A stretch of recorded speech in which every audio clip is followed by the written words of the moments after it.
It's USA. Noah Lyles is going to take the gold. It's silver for Canada. Noah Lyles was standing in the rain, and Team USA was about to lose again at Tokyo's National Stadium. But then he did something that changed everything. The World Athletics Championships in Tokyo was already historic for Team USA. They had smashed their own record with 16 gold medals, beating the old mark of 14. But there was one problem lurking in the shadows: the men's 4x100-meter relay.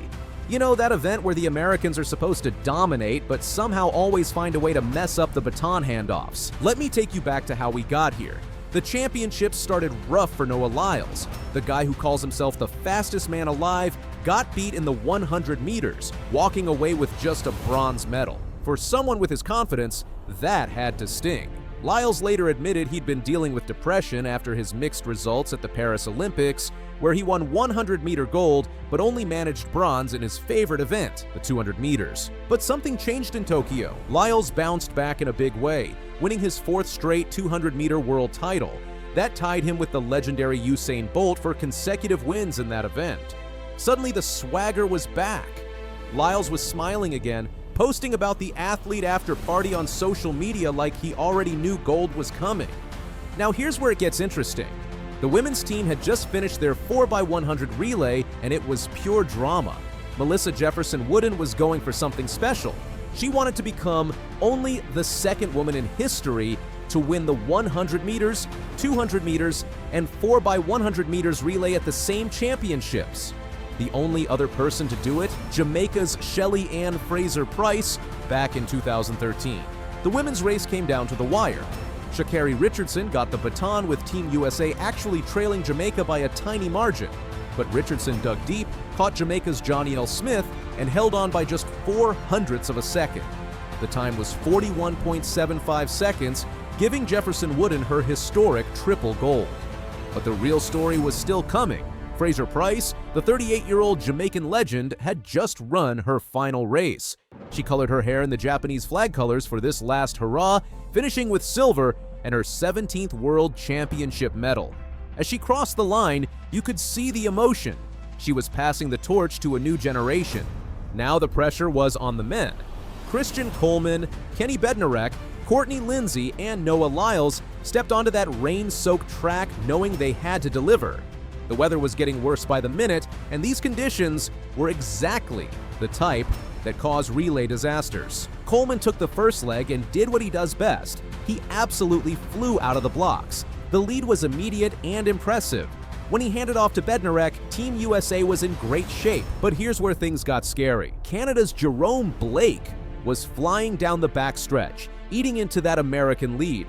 Worse yet, the Dutch runner in the lane next to Bednarek was swinging his arms wildly and nearly hit him across the chest. Bednarek stayed calm under pressure and got the baton safely to Courtney Lindsay. And here's what separated this relay from all those previous American disasters. Lindsay ran the fastest third leg of anyone in the field. Suddenly, that comfortable lead was back. When Lyles got the baton for the anchor leg, he could see the gap they had built. As he later said, when Christian passed the baton, I knew it was a done deal. I saw the lead we had, and it was kind of a relief as everybody did such a great job. I just had to finish the race, but don't think it was easy. Canada's Andre de Grasse, the guy who won 200-meter gold in this same stadium during the Tokyo Olympics, was charging hard. For a brief moment, it looked like he might actually catch Lyles. The crowd was on their feet as these two superstars battled down the home stretch. Then Lyles did what Lyles does. He shifted into another gear and pulled away, crossing the line in 37.29 seconds. That time was absolutely insane. The 5th fastest in world history and the quickest anyone had run since 2019. The margin of victory was 0.26 of a second over Canada, with the Netherlands grabbing bronze and a national record. The emotion was real when they crossed the line. Bednarek, who had just won his 4th silver medal in major 200-meter races, finally got his gold. As he said after the race, "We came here with a job, and that was to win gold, and we did it. We're America. We're the best of the best." For Lyles, this was redemption. After struggling early in the championships, he walked away with 3 medals. That bronze in the 100 meters, gold in the 200 meters, and now relay gold. More importantly, he proved something about handling pressure and bouncing back from disappointment. The win gave Lyles his 8th World Championship gold medal, putting him just 3 away from Usain Bolt's record of 11. But Lyles isn't just chasing numbers. He has his sights set on Beijing 2027, where he wants to win a 5th straight 200-meter title. If he does that, he'll stand alone in history, surpassing even Bolt's 4 consecutive wins. What made this performance even more special was how clean the handoffs were. American relay teams have been haunted by dropped batons and missed exchanges for years. At the Paris Olympics, they were disqualified after a bad handover. In Tokyo, they looked like a completely different team. The Japanese crowd got to see something special too. Their home team made it to the final and finished 6th, running 38.35 seconds. It wasn't the medal they hoped for, but the fans went crazy anyway. Team member Yoshihide Kiryu took responsibility afterwards, saying, "My time was the slowest when I checked with everyone just now. If I'd run properly this time, I think I could have gotten a medal. It's my responsibility." Meanwhile, Jamaica wasn't even in the final. The team that usually dominates sprinting had a terrible heat the day before and failed to qualify. It showed just how competitive this event has become. The American success wasn't limited to just this one race.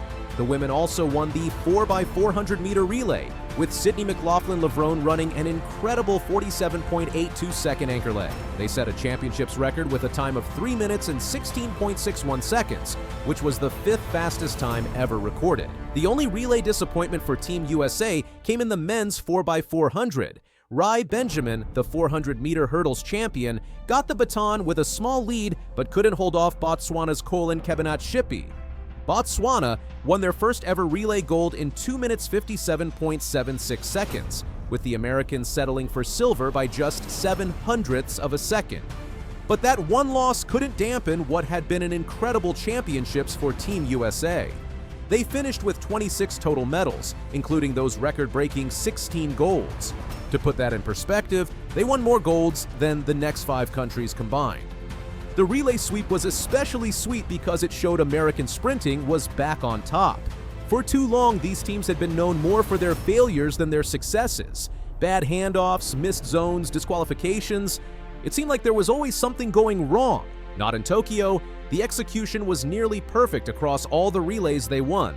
The chemistry was there, the technique was sharp, and most importantly, they stayed calm under pressure.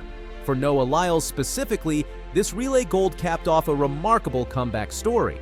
He went from early disappointment to historic achievement in the span of 1 week. His confidence never really wavered, even after that 100-meter bronze, as he said, "We all know we are the fastest. We just had to get the baton from start to finish." That quote really sums up the American mindset in Tokyo. They had the talent, they had the speed, they just needed to execute when it mattered most. And when the lights were brightest and the pressure was highest, they delivered. The performance also set up some intriguing storylines for the future. Lyles is clearly motivated to surpass Bolt's records, and at just 27 years old, he has time to do it. The relay teams are clicking at exactly the right moment, with the Los Angeles Olympics just 3 years away. There's still quite a few places that we've walked past that I'm like, that was the point where that was the long walk I had when I was disappointed after the race, or this was the route we had to take by foot instead of by bus. Noah Lyles stunned the world at the 2025 World Championships in Tokyo. What was supposed to be a routine 200-meter final turned into a masterclass in sprinting, and Lyles was at the center of it all. With pressure mounting and expectations sky high, the race unfolded like a thriller, leaving fans, commentators, and even the athletes themselves in disbelief. While Lyles was expected to contend, the manner in which he approached and ultimately dominated the race became a lesson in patience and calculated power. He navigated a field of highly talented athletes, including 5 of the previous summer's Olympic finalists, all vying for a world title. The crowd at Tokyo's National Stadium held its breath as the race unfolded, each step telling a story of resilience, preparation, and unyielding focus. The 200-meter final in Tokyo was stacked with talent. U.S. teammate Kenny Bednarek showcased his trademark speed and earned silver with a time of 19.58, while Jamaica's Brian Level narrowly edged Olympic champion Letsile Tebogo to claim bronze in a personal best 19.64. Tebogo himself finished just behind Level in 4th with 19.65, a testament to the depth of the field. Britain's Jarnell Hughes rounded out the top 5. Each athlete had their own narrative and challenges, from recovering from injuries to managing the pressure of representing their countries on the world stage. From the start, Lyles demonstrated remarkable composure. He did not rush. Instead, he let the opening meters unfold at a pace that allowed him to conserve energy while maintaining competitive positioning. His strategic approach became clear midway through the race. Observing his competitors and anticipating their energy management, he began building momentum when it mattered most. "I studied my competitors," Lyles reflected after the race. "I knew their momentum was going to show up once we got closer to 150 meters, but mine was going to build after I hit that mark. Being patient was the most important thing. I controlled the race. The execution was flawless, allowing him to unleash a decisive surge in the final stretch." Born on July 18, 1997 in Gainesville, Florida, Lyles faced significant challenges from an early age. Growing up in Alexandria, Virginia, he struggled with asthma but turned to athletics, eventually transitioning from gymnastics to track at age 12. Inspired by watching the 2012 Summer Olympics, he and his younger brother vowed to reach the highest levels of the sport. This early determination set the foundation for a career defined by discipline and ambition. Lyles' early achievements hinted at the remarkable potential he would realize. In 2014, he claimed gold at the Youth Olympic Games in the 200 meters.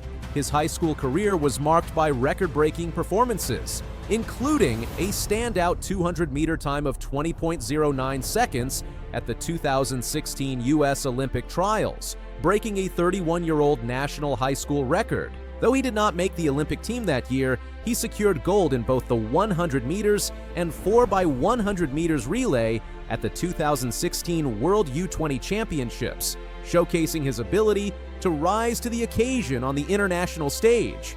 Turning professional in 2016 with Adidas, Lyles committed fully to sprinting. His professional career was characterized by rapid progression and resilience. He earned multiple national titles, Diamond League victories, and began setting the stage for dominance in both 100-meter and 200-meter events. His trajectory, however, was not without obstacles. Injuries occasionally interrupted his momentum, yet he consistently demonstrated the ability to rebound stronger and more determined. By 2018, Lyles had established himself as a major force in sprinting. He recorded a personal best in the 200 meters of 19.69 seconds, positioning him among the world's fastest athletes. Throughout that season, he continued to refine his technique, balancing explosive starts with exceptional curve running and endurance. By 2019, Lyles had lowered his 200-meter best to 19.50 seconds, achieving sub-19.70 performances multiple times that year, a feat only previously accomplished by Usain Bolt during his legendary 2009 season.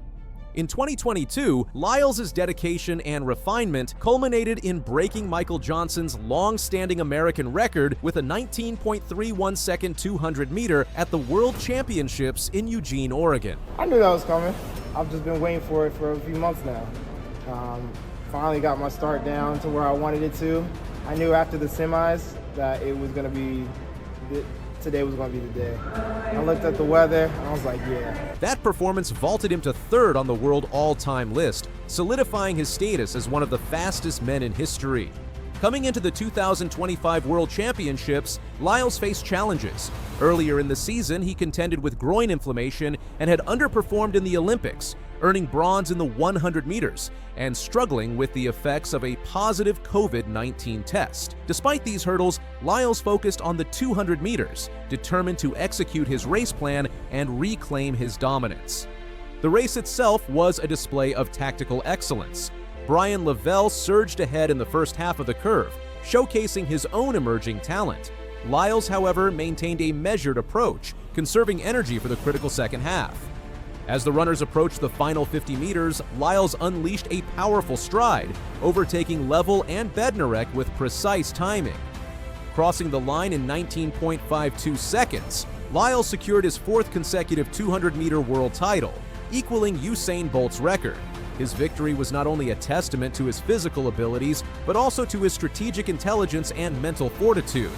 "I can't wait for 2027 to become the only man to win 5 200-meter titles," Lyles said, reflecting on the significance of the win and his ambitions for the future. This moment represented a culmination of years of effort, overcoming injuries, and refining both his physical and mental approach to racing. While Lyles claimed the top spot, Brian Level's performance signaled the arrival of a new generation in sprinting. Securing bronze with a personal best 19.64, Level narrowly outpaced Olympic champion Letsile Tebogo, who battled a knee issue to finish fourth. Level's achievement marked Jamaica's first men's 200-meter world medal since Bolt's 2015 victory, hinting at an exciting future for the nation's sprinting legacy. Level's emergence introduces a compelling dynamic for upcoming competitions, suggesting a rivalry with Lyles could develop as both athletes continue to push boundaries. Noah Lyles' fourth consecutive 200-meter title reinforces his status as a sprinting legend, with a personal best of 19.31 seconds and an extensive collection of titles across 100 meters, 200 meters, and relays. He exemplifies excellence and consistency. His journey, from overcoming childhood asthma to becoming a world record contender, demonstrates the resilience, focus, and adaptability necessary to compete at the highest level. The Tokyo victory also underscores the strategic evolution of sprinting. Lyles' ability to assess competitors, manage energy, and execute under pressure highlights the mental dimension of elite sprinting. It was not just speed that won the race, but intelligence, experience, and timing. With Tokyo behind him, Lyles is setting his sights on future milestones: a fifth 200-meter world title in 2027 and Olympic gold in Los Angeles in 2028. The emergence of competitors like Brian Level and Kenny Bednarek ensures that upcoming races will be fiercely contested, promising thrilling showdowns for fans and high stakes for the athletes. Lyles' continued dominance relies on his ability to maintain physical conditioning, refine race strategy, and manage emerging talent. His preparation and experience suggest he is capable of pushing the boundaries of speed even further. The 200-meter final in Tokyo was more than just another race. It was a demonstration of strategy, patience, and extraordinary athletic skill. Noah Lyles, by finishing in 19.52 seconds and claiming his fourth consecutive world title, has not only tied Usain Bolt's record, but also solidified his legacy as one of the sport's all-time greats. His journey, marked by early adversity, relentless training, and careful execution, serves as inspiration for aspiring sprinters worldwide. As the 2025 World Championships concluded, it became clear: Lyles is a dominant force in sprinting, a tactician on the track, and a relentless competitor who will continue to shape the future of the sport. The world now waits to see if he can surpass Bolt in 2027 and etch his name even deeper into sprinting history. You should be very proud. You should be very proud of what you did then. You ran a great race. Yeah. A great race. Indeed, it was a great race. I mean, being able to come out here in the semifinal and do my thing is pretty incredible. So happy to be here. I was feeling anything better. The 17-year-old Australian sprint sensation is facing challenges that go way beyond what happened on the track in Tokyo. While everyone's talking about his semi-final exit, there's so much more to this story that people aren't seeing. Gout back a bit at the moment. We know he'll be strong late. He needs a big finish here. He's well back. He's probably eighth into the stretch. Lavelle in front of Tebogo. Gout winding up and winding up. It's Lavelle, Tebogo. Gout gets through to fourth. It's 1978, so he's probably run about 20.1. Let's start with what actually went down at the World Athletics Championships. Thursday night in Tokyo, September 18th, and the Japan National Stadium was buzzing with anticipation. Gout Gout was about to run the biggest race of his young life in the men's 200-meter semifinals. The conditions weren't ideal. Light rain had been falling earlier, making the track wet, and there was a cool breeze cutting through the stadium. But this was it, his chance to make history as potentially the first Australian to legally break the 20-second barrier at a major championship. When the gun went off, Gout found himself in 7th place as they came around the bend at the 100-meter mark. He was trailing behind Jamaica's Brian Level and Botswana's Letsile Tebogo, the reigning Olympic champion. But then something beautiful happened. Gout unleashed that finishing speed that first made the world take notice of him. He powered down the home straight, moving up through the field with that signature kick. The crowd was on their feet as he crossed the line in 4th place with a time of 20.36 seconds. It wasn't enough to make the final, but what happened next showed exactly the kind of person Gout is. Instead of wallowing in disappointment, the teenager went around to every single runner in his heat and shook their hands. Talk about class beyond his years. Now that time of 20.36 might sound disappointing when you consider his national record stands at 20.02, but let's put this in perspective. When Usain Bolt made his World Championship debut in Helsinki back in 2005, he ran 20.68 in his semi-final. Bolt was nearly 19 years old at the time. Gout won't even turn 18 until December 29th. The kid ran faster than the greatest sprinter in history did at his first major championship. And Bolt was actually there in Tokyo watching from trackside as this new generation of sprinters battled it out. But here's where things get interesting with the competition Gout was up against. Brian Level won the heat in 19.78 seconds, followed by Tobogo in 19.95.